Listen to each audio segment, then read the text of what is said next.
Erev Tov, ravi d'être parmi vous ce soir, ravi d'être ici chez le Rav Emmanuel, qui nous a fait l'honneur de nous accueillir tous et toutes chez lui ce soir, bien sûr à son épouse, qui est je ne sais pas où, toujours voilà, de côté, Baruch Hashem.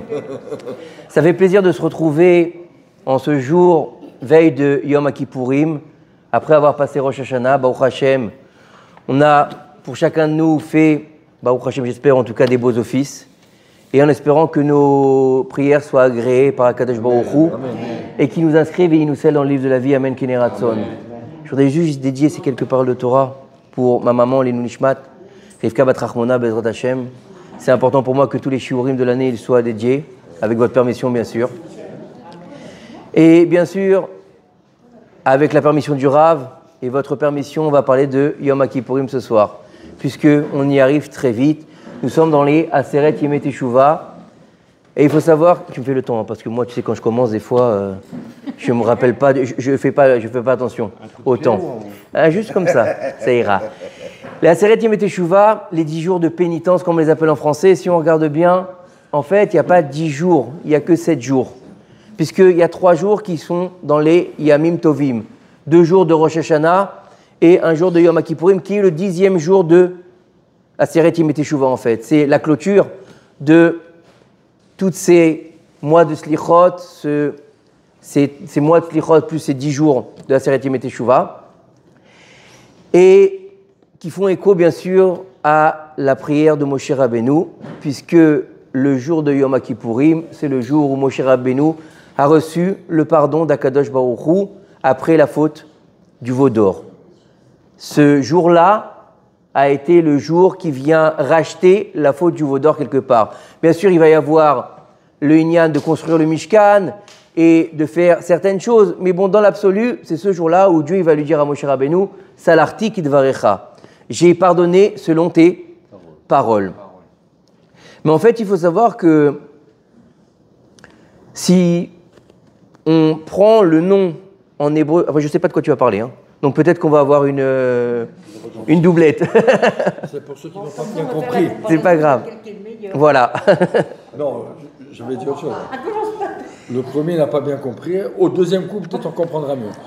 Ça prouve qu'on est pas d'accord. Non, chas v'shalom. Il faut savoir que, vous savez, le langage hébraïque n'est pas une langue comme toutes les autres langues. On sait très bien que l'hébreu, ça vient du divin, c'est pas de l'humain. Les autres langues sont humaines, l'hébreu il est divin. Et comme on va appeler ce jour-là Yom Kippourim et pas Yom Kippour, comme beaucoup de Français le disent, il faut comprendre que chaque lettre elle va avoir une incidence sur les mots. Et on sait que la lettre Chaf, c'est une lettre particulière. C'est une lettre qui amène le comme. Donc si on pense que le Chaf c'est comme, donc c'est le jour qui s'appelle comme Purim. Qu'est Purim? Donc quel rapport maintenant il va y avoir entre Yom Kippourim et Purim? C'est 2 jours complètement différents. On va se trouver dans quelque chose même à l'opposé. Un on mange, un on ne mange pas. Et si c'était que ça, un il faut boire, l'autre il ne faut même pas boire. Bizarre. Qu'est-ce que ça veut dire? Et en plus, nos sages de nous dire, il n'y a pas de jour plus beau dans le peuple d'Israël que Yom Kippourim et Tou B'Av. Ah, Tou B'Av, je veux bien. Allez, on va chercher un conjoint, une conjointe, on va pour se marier, on va dans les champs, on va s'habiller en blanc, on va se faire beau. C'est un kiff, d'accord? Mais franchement, mercredi soir, après avoir mangé le couscous, vous allez à la synagogue, ça va durer un temps, le lendemain, toute la journée. 25 heures de prière et toute la journée, vous allez répéter « Désolé, désolé, j'ai fauté, désolé ». Comme on l'appelle en français, le grand pardon. Le grand pardon, qui est-ce qui pardonne? Est-ce que c'est nous? Est-ce que c'est Dieu? Et quel rapport maintenant avec Kippour et Purim? Quel rapport entre ces deux mots, ces deux états qui sont complètement différents? Yom Kippourim, de quel niveau il vient? Il faut savoir que chaque jour dans le calendrier hébraïque, il a une incidence sur le temps, puisqu'on est devenus les maîtres du temps depuis la sortie d'Égypte. Mais Kadesh Israël, Ve'azemanim. Et on va avoir, dans ce jour particulier, ce qu'on appelle le Seder HaAvoda. Le jour, le moment le plus solennel de ce jour-là. Et on va lire le processus que faisait le Kohen Gadol dans le temple, à l'époque où le temple était construit, bientôt Bekarov, Bezrat Hashem. Et on va nous expliquer tout ce qu'il faisait. Et on va nous dire que 7 jours avant, on va extraire le Kohen Gadol de sa maison. 7 jours avant, on va l'enlever de sa maison. Alors vous savez que une maison, en hébreu, c'est Baït. Et donc vous voyez une maison, Baruch Hashem, ici c'est une belle maison, Baruch Hashem. Mais la maison du Rav Emmanuel, elle est où? Vous pensez que c'est ça? Oui, d'ailleurs, ta maison. Je sais pas. Elle se cache. Sa maison, c'est son épouse. La baït d'un juif, c'est son épouse. C'est celle qui va le garder. C'est celle qui va le faire entrer où il faut aller. Il faut être bien cadré dans la maison, pas aller dehors chercher n'importe quoi. Et donc, on va l'extraire de sa maison. Pendant 7 jours, il va être en dehors de sa maison. Il va s'éloigner de la matérialité. Et on sait très bien que le chiffre 7 dans le judaïsme, c'est quoi? La nature. Le Sheva, c'est la Teva. Donc, pendant 7 jours, on va le faire rentrer. On va l'extraire de sa maison. Et le 8e jour, il va arriver à Yom Kippourim. Donc, Yom Kippourim, il est de l'ordre de au-delà de la nature. Il est dans le chiffre 8.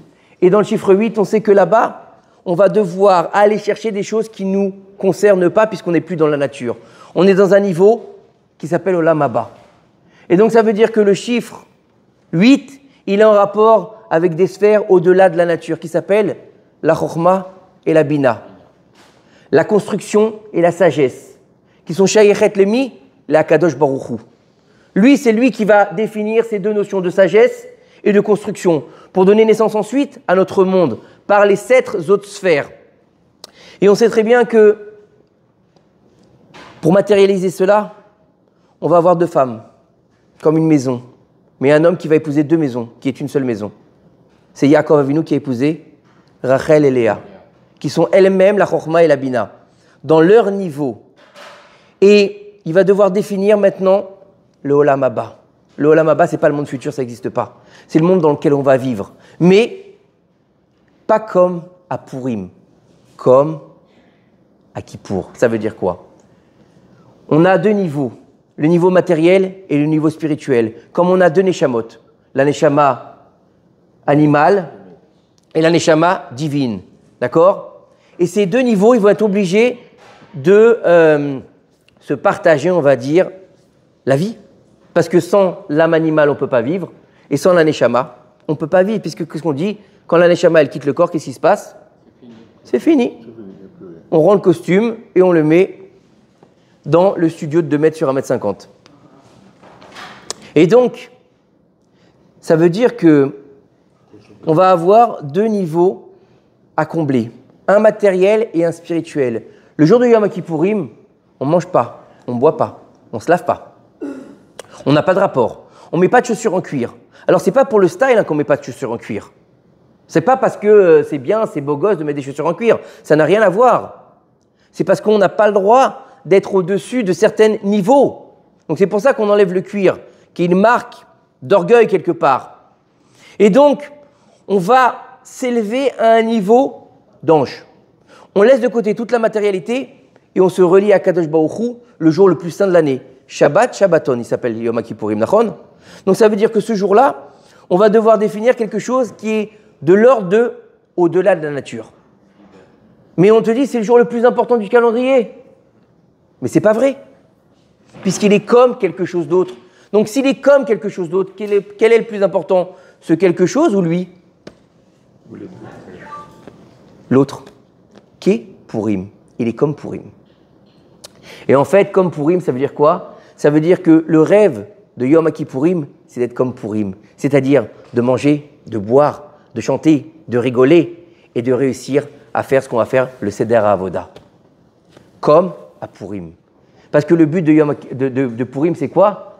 C'est dans ta matérialité, dans ton repas, dans ton festin, dans tes mishloach manot, dans tes matanot le'evlim, que des choses matérielles, de l'argent, de la nourriture, de la boisson, c'est que matériel tout ça. Les chantes, la table, tout ça, c'est pas spirituel. Si quelqu'un a fait Purim spirituellement, c'est qu'il était déjà bien imbibé. Oui ou non? Donc ça veut dire quoi? Ça veut dire que Yom Kippourim, le jour qu'on va faire Bezrat Hashem mercredi soir et jeudi, ça veut dire qu'il n'est pas au maximum de ses capacités. Parce que Dieu, il a donné un monde matériel et pas spirituel. Lorsque Akadosh Baruch Hu, il a créé le monde, il a créé un monde dans la matérialité, oui ou non? Il a dit, Adam Arishon, voilà, devant toi toute la terre. Maintenant, tu vas pouvoir manger de tous les arbres du jardin, sauf d'un seul. Donc, on est bien dans la matérialité, dans la consommation. Donc, la consommation, elle est à quel niveau? La consommation, elle est justement dans la réalisation. Ça veut dire que pour se réaliser, c'est pas à Kippour, c'est à Purim. Mais en fait, on a besoin de passer par Yom Kippourim pour arriver à Purim. Ça veut dire qu'on doit comprendre que lorsqu'on va s'élever, on va chanter. Vous vous rendez compte quand même la folie qu'on a, nous les Juifs? On est en train de chanter pendant 25 heures, on a fait des bêtises toute l'année. Vous vous rendez compte? Vous imaginez un fils, il fait une grosse bêtise, il va voir son père en chantant, il lui dit « J'ai fait n'importe quoi, je suis content ». Tu ne peux pas lui dire ça, tu vas avoir honte. Non, nous on n'a pas honte. On va chanter ça pendant 25 heures. Et on va clôturer toute la tfila de Yom Kippourim, parce que tout le monde il dit la Neila, c'est la fin de la tfila. La Neila, c'est au moment où les portes du ciel sont ouvertes, et ça y est, c'est là que sont reçues nos prières. Nachon, mais on finit pas Yom Kippourim par la Neila, on finit par les slichot de la Neila. C'est pas pareil. C'est un deuxième niveau. Il y en a certains, ils vont ouvrir que les portes de la Neila. D'autres, ils ouvrent Neila et les slichot. D'ailleurs, moi, quand j'ai appris ça, quand j'ai connu ça, c'était en Israël. Avant ça, en France, on n'ouvrait que la Neila. En Israël, on ouvre les deux. Pourquoi? Parce qu'il n'est pas dans le même niveau. C'est-à-dire qu'on va clôturer en disant à Dieu, j'ai fait n'importe quoi, mais sois content pour moi. Ça veut dire quoi? Ça veut dire qu'on lui explique que on ne veut pas rester dans ce niveau-là. Ça ne nous intéresse pas d'être dans ce niveau d'ange. Ce n'est pas pour nous. Nous, on est des êtres humains. Et qui est plus grand, l'être humain ou l'ange? L'être humain. Pourquoi? Parce qu'il a un libre arbitre. Et l'ange, il n'a pas un libre arbitre. Mais il y a une chose qu'il faut qu'on comprenne. C'est que ce jour-là, on va s'habiller en blanc, on va prier toute la journée et on va espérer que Dieu, il nous pardonne. C'est bien. Baruch Hashem. On a fait ce qu'il fallait. Mais nos sages de nous dire, les fautes entre Dieu et l'homme, entre l'homme et Dieu plutôt, Yom Kippourim, il pardonne. Mais entre l'homme et l'homme, non. Et là, le Baal Tanya, il nous dit quelque chose d'extraordinaire. Il nous dit que comment on appelle ça? Azulat. Notre prochain, c'est notre miroir. Notre prochain, c'est notre miroir. Ça veut dire quoi? Ça veut dire que nos sages, ils te disent, quand tu vois un défaut chez l'autre, ça veut dire que toi, tu possèdes ce défaut. Quand toi, tu n'es pas en mesure d'accepter l'autre comme il est, c'est que toi-même, tu as un problème. Remets-toi en question. Quand tu vas te mettre devant le miroir, si tu fais la tête, le miroir, il ne va pas te sourire, il va te faire la tête. Si tu souris, il va te sourire. C'est un miroir, oui ou non? Ils te disent, le miroir de l'homme, c'est son prochain. Alors ça veut dire quoi? Regardez bien, c'est extraordinaire. Ce qu'il y a écrit ici, je trouve ça génial, j'ai vu ça tout à l'heure. Il te dit que Akadosh Baruch Hu, il va pouvoir tout pardonner, tous les péchés. Il va pouvoir t'aimer seulement si tu aimes le prochain. Et on te dit que les fautes envers le prochain ne sont pas pardonnées à Yom Kippourim. Donc il faut que tu pardonnes à ton prochain. Mais comment tu vas faire? Ça veut dire que tu dois vérifier en toi ce que tu n'as pas par rapport à l'autre. Donc ça veut dire si tu n'aimes pas quelqu'un, c'est si tu dis lui il m'aime pas, non, c'est parce que toi tu l'aimes pas. Et donc se remettre en question à Yom Kippourim, se remettre en question par rapport à notre prochain, se remettre en question par rapport à Dieu, on est déjà dans le process depuis le début des Slichot, depuis la Aseret Yemei Teshuvah, Rosh Hashanah, où on a intronisé Akadosh Baruch Hu sur son peuple. Et on est dans deux niveaux différents. À Rosh Hashanah, on ne dit jamais pardon. On ne dit pas pardon. On intronise Akadosh Baruch Hu. C'est un moment de réflexion. C'est un moment où on va réfléchir à notre place vis-à-vis de Dieu. On prend sur nous le Hol Malchut Shamaim. Mais Yom Kippourim, c'est un moment où on doit expier. Réflexion, expiation. Ce sont deux niveaux qui sont complètement différents, mais complémentaires. Et donc, en fait, si on doit aujourd'hui comprendre pourquoi on doit aimer l'autre, pourquoi on doit aimer l'autre, peut-être que sa tête ne me revient pas, peut-être qu'il est bleed, peut-être qu'il est fatigant, peut-être qu'il est énervant. Alors, tu ne peux pas être son pote, c'est vrai, forcément, ou sa copine. D'accord ? Tu ne peux pas être en bon terme avec tout le monde, mais tu peux le respecter pour ce qu'il est.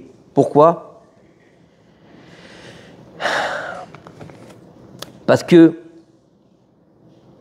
le Rambam, il va nous dire que dans tout ce qu'on doit faire, on doit mettre de la joie. Et la joie, elle ne doit pas être en fonction de nos actions. Elle doit être en fonction de ce qu'on est. Et si on est une entité qui s'appelle le peuple d'Israël, donc c'est-à-dire qu'on est un tout. Et il nous dit ici, le Rav, qu'il faut être heureux parce qu'Akadosh Baruch Hu, il nous a choisis pour être juifs. Et c'est une fierté d'être juif. Rien pour le fait que tu as été choisi et que tu fais partie de la nation d'Israël, tu dois être heureux. Si on savait la grandeur d'âme de ce que c'est un juif, on danserait toute la journée. Donc comment est-ce que tu peux ne pas aimer ton prochain ? C'est pas possible. Comment tu peux ne pas respecter ? Allez, aimer, c'est un peu plus compliqué, on va dire. Mais comment tu peux pas le respecter ? Puisqu'il fait partie de ce que tu es toi-même. C'est un problème ou pas ? Donc comment est-ce que tu veux être pardonné par Akadosh Baruch Hu si tu n'arrives pas toi-même à pardonner à ton prochain ? C'est impossible. Ve'afta l'eracha kamocha. Kamocha. Kamocha. Comme toi. Ça veut dire qu'avant toute chose, il faut réussir à voir au-delà des apparences. Il faut réussir à voir au-delà de ce qu'on veut nous faire croire dans le monde du paraître, dans le monde du virtuel, dans la génération où on est. Tout est paraître. Mais où il est l'être ? Où il est celui qui a été mis au monde par Akadosh Baruch Hu, parce que Dieu il a décidé que le monde ne pouvait plus avancer sans lui. Si toi tu ne le respectes pas, qu'il ne vaut rien à tes yeux, que pour toi il n'a pas lieu d'exister. C'est un problème. Donc on est dans quelque chose de complètement contraire à ce que veut Dieu. Donc aller faire Yom Kippourim en disant moi je vais aller me faire laver de mes péchés par Dieu, c'est bien, mais ce n'est pas suffisant. De sortir de Yom Kippourim en sortant en disant t'as vu celui-là ? Toute la tefila elle n'a pas arrêté de parler. Tu viens de briser 25 heures de prière. Tu as pris ta prière, tu l'as jetée aux toilettes. À quoi ça sert ? 25 heures, t'as jeûné, t'es pas bien, t'as senti le coin toute la journée. Ça aussi, je sais pas à quoi ça sert. Faudrait m'expliquer. Peut-être que toi, t'as la réponse. Moi, j'ai jamais eu la réponse. Moi, excusez-moi. Il faut être tunisien pour comprendre. Ça m'aurait étonné. C'est le grand. Non, c'est les Tunisiens. C'est personne d'autre. C'est la grande discussion avec Eliaou, mais c'est pas grave. On va pas revenir là-dessus ce soir. Pas intérêt. Et en fait, faut comprendre par là que on peut pas passer de fête en fête. On ne peut pas passer ces Yamim Noraïm, ces jours redoutables. Les jours redoutables qui vont jusqu'à Hoshana Rabbah, en disant c'est quoi ? C'est redoutable, waouh, ça fait peur. Et on te dit, alors ça fait peur, super. À Rosh Hashanah, on te dit, mets la belle table, mets-toi un habit neuf, fais une bonne keila, et tu vas à la synagogue parce que tu es sûr d'être jugé correctement. Yom Kippourim, on te dit, de toute façon, tu vas être pardonné. Après Sukkot, Dieu te prend dans les bras. Hoshana Rabbah, c'est la Khatima. Pourquoi tu t'en fais ? Non mais pourquoi on s'en fait ? On ne devrait pas. On ne devrait pas s'en faire. Non, pourquoi ? Moi, j'appellerais ça les jours sympathiques. Pas les jours redoutables. J'appellerais ça les jours sympathiques, franchement. C'est un kiff. Rosh Hashanah, c'est top. Franchement, vous avez passé un mauvais Rosh Hashanah ? Nous, on était bien avec Eliaou. Voilà. C'était bien. On était bien, Yom Kippourim en général, vous avez jamais remarqué ? Vous jeûnez pendant 25 heures, tu sors de là, tu dis « Comment je me sens bien ?» Et les autres jeunes qui jurent jusqu'à 3h, 4h de l'après-midi, tu dis « J'en peux plus, je vais mourir. » Comment ça se fait ? Tu sors de Yom Kippourim, t'es bien. Sukkot, t'es un kiff. Et les invités, viens boire le café dans ma souka et ta souka. Simchat Torah, on est tous en train de danser devant la Torah. Où c'est redoutable tout ça ? Franchement, c'est à quoi de redoutable ? C'est un kiff. Qu'est-ce qu'il a de redoutable, Kippour ? Oh, je mets, ça va. C'est le jeune qui est redoutable. C'est le jeune qui est redoutable. C'est ce qu'on va. C'est-à-dire que Le problème qu'il y a, c'est qu'on va s'arrêter simplement à ces mots. On va s'arrêter à ces définitions. Mais on a oublié que les fêtes juives, ce n'est pas simplement des souvenirs, c'est des choses qu'on vit. La fête, ça n'a pas été donné il y a 2000 ans dans le désert et dire, bon, bah tiens, tu sais quoi, je vais me rappeler que dans le désert, ils ont mangé de la galette et là-bas, oh, c'était très bien. Ou bien, oh, ils ont fait un veau d'or. Qu'est-ce que j'en ai à faire? Ils ont fait un veau d'or, qu'est-ce que ça me fait à moi? Mais parce qu'en fait, il faut que tu comprennes que tu es en train de réitérer tout ce qu'ils ont fait. Il y a un éternel recommencement. La faute du veau d'or, la faute originelle, c'est toujours la même chose. C'est toujours la même chose. C'est pas le fait d'avoir mangé le fruit défendu, c'est de pas avoir accepté l'ordre d'Akadosh Baruch Hu. C'est pas avoir fait un veau, c'est de pas avoir compris ce que Dieu il a voulu. Puisque c'est vrai qu'on n'a pas le droit de faire des idoles. C'est marqué, vous n'aurez pas d'autre Dieu que moi, tu ne feras pas d'idole. C'est vrai. Dans le Kodesh à Kodashim, vous avez étudié un peu? Là-bas, dans l'endroit le plus saint du Beth Amikdash, le saint des saints, il y avait 2 idoles. 2 chérubins. 2 chérubins. Est-ce que c'est des idoles? C'est quoi la différence entre un veau ou un petit ange? Vous savez, les angelots comme ça, c'est quoi la différence? C'est quoi? Chérubin, on dit en français. Chérubin, voilà. L'autre dit séraphin. Les séraphim, c'est encore un autre niveau. Ceux-là, il ne faut pas les croiser, parce que ceux-là, ils te brûlent. D'accord? Mais pourquoi alors là, tu as le roi et là, tu n'as pas le roi? Parce que tout est permis, tout est interdit, chaque chose en son temps. Mais Kadesh Israël ve'azemanim, on est devenus les maîtres du temps. Mais il y a un temps pour tout. Il y a un temps pour se recueillir. Il y a un temps pour l'introspection à Rosh Hashanah. Il y a un temps pour la réflexion à Rosh Hashanah. Il y a un temps pour le pardon à Yom Kippourim. Il y a un temps pour rentrer dans les bras d'Akadosh Baruch Hu à Sukkot. Il y a un temps pour se marier avec la Torah à Simchat Torah. Oui, c'est redoutable. Pourquoi? Parce que tu ne peux pas venir devant le roi sale. Tu ne peux pas rentrer dans la salle du trône après avoir passé 1 heure dans le biyouv. Vous imaginez? Vous êtes dans le biyouv pendant 1 heure, là-bas en train de déboucher le truc. Vous sortez, vous dites, bon, tu sais quoi, maintenant je vais aller dans la salle du trône et je vais aller m'asseoir et je vais manger avec le roi. C'est une honte. Les égouts. Les égouts. C'est interdit, c'est pas propre. Pas parce qu'il est redoutable, parce que si tu fais ça, c'est redoutable pour toi. C'est un crime de lèse-majesté. Et c'est exactement la même chose pour les jours qu'on est en train de passer. Rosh Hashanah, comment tu veux introniser Akadosh Baruch Hu si toi-même, tu ne penses même pas que c'est le roi? Comment est-ce que tu peux arriver à Yom Kippourim si tu ne veux pas demander pardon dans ton cœur? Si pour toi, c'est un passage. Allez, un peu de coin, un peu de jeûne, et puis à l'année prochaine. Comment tu veux rentrer à Sukkot si pour toi c'est juste une cabane? Alors que Sukkot, ça te permet de passer de ton niveau angélique pendant Yom Kippourim, puisque tu ne manges pas, tu ne bois pas, tu ne dors pas, et donc tu t'élèves à te raccrocher avec Arbat Aminim et la Souka, c'est-à-dire te raccrocher à la Adama, la terre. Ou sinon, tu meurs. Donc ce n'est pas une cabane. Et Simchat Torah, comment tu peux être en mesure de prendre la Torah dans tes bras quand tu as les mains sales? Vous embrasseriez un Sefer Torah si vous aviez les mains sales? Ben voilà. Et si votre bouche était sale? Et pourtant, on le fait tous les jours. Donc c'est ça qu'il faut comprendre. Combien de temps il reste? 10 minutes. Oh, ça va. J'ai fait vite, j'ai parlé vite alors. Non, t'as pas embêté. Ah, c'est ça. Tu n'as pas répété. Donc le Inyan, il est là. Il a choisi sa place en face de... T'as vu? Mais comme d'habitude, je sais. Je loupe personne en général. Le Inyan.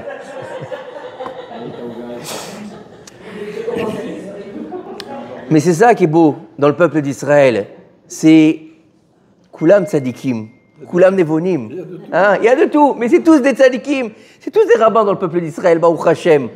On est tous en mesure d'avoir un grand niveau. Comme il disait le Rav Mordechai Léo Zichrono Livracha, qui était Kodesh Kodashim, il disait une chose extraordinaire. J'avais lu ça, vous savez où j'ai lu ça? Dans une BD pour enfants.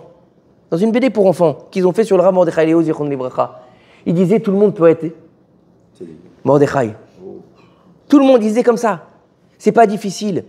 Et c'est très difficile. Mais encore plus loin de ça, on a vu Moshe Rabbeinu dans les parachutes qu'on est en train de vivre aujourd'hui. Moshe Rabbeinu, le plus grand de tous les prophètes, celui qui va donner la Torah au peuple d'Israël, qui était gardé pendant 2448 ans, caché du monde. On a loupé le coche au déluge. Et lui, il va la donner. Il va parler avec Dieu, panim el panim. C'est un truc de fou. On va l'appeler Isha Elohim. Et lui, à 120 ans, il n'a rien d'autre à faire que d'aller continuer d'enseigner la Torah. Va te reposer, Baba. Va kiffer un café. Va kiffer un petit boulot. Non, il continue à 120 ans. À 120 ans, il continue parce qu'il sait que chaque seconde de vie, elle est importante. Chaque seconde de vie, elle vaut son pesanteur. Contre ton gré, tu es venu au monde et contre ton gré, tu quitteras le monde. Mais le plus tard possible. Mais ça dépend de qui? Ça dépend de nous. De qui dépend Rosh Hashanah, Yom Kippourim et la signature à Hoshana Rabbah? De nous. De nous. Bien sûr, on a un temps donné. Mais pourquoi rapprocher ce temps? Autant aller jusqu'au bout. Autant faire comme tous les tzadikim. Aller compléter notre vie jusqu'au bout. Alors c'est vrai que des fois, on sort un peu du chemin. Mais grâce à Dieu, Dieu, il a fait quelque chose d'extraordinaire qui s'appelle la Teshuvah. On a fait un beau cours là-dessus. Shabbat Baruch Hashem. Mais de comprendre que aujourd'hui, on arrive à ce fameux jour de Yom Kippourim. Mais qu'est-ce que ça doit? À quoi ça doit me faire penser? Qu'est-ce que ça doit m'interpeller? En quoi je vais faire Yom Kippourim? Parce que j'ai l'habitude, parce que depuis que je suis tout petit, parce que je pense à la faute du veau d'or. Si quelqu'un me dit ici, parce que je pense à la faute du veau d'or, alors on a fait le premier Kippour, alors moi je fais, franchement, je m'incline devant lui ou devant elle. Il a rien compris. Le Inyan, c'est que faut arrêter de réitérer la faute originelle. Arrêter de réitérer les fautes de nos ancêtres. Apprendre du bon chemin de nos ancêtres. Apprendre du chemin de nos tzadikim. Avoir des gens qui nous guident. Avoir toujours un guide. Pourquoi? Parce que on pense dans cette génération qu'on sait tout. Qu'on connaît tout. Qu'on a la science infuse. Mais on est loin d'avoir la science infuse. Et Baruch Hashem, on a des grands guides qui peuvent nous aider à apprendre et à découvrir le chemin de la vérité. Et au lieu de toujours vouloir rester dans le mensonge et dans la facilité, à un moment donné, il faut se confronter à la vérité. Mais la vérité, elle fait mal et elle fait peur. Mais comme cette fameuse phrase que j'ai toujours appréciée, qui m'a aidé dans beaucoup d'épreuves dans ma vie, Mamash, que j'ai entendue du Rav Yechia Ben Shetrit, Shlita, qui vient nous rendre visite demain, tu sais ça? Il vient demain. Et bien de lui, j'ai appris cette phrase-là. En davar omed lifnei ratzon. Il n'y a aucune chose qui peut se tenir devant la volonté. Alors on ne parle pas pour faire n'importe quoi. On parle de la volonté de se rapprocher de son Créateur.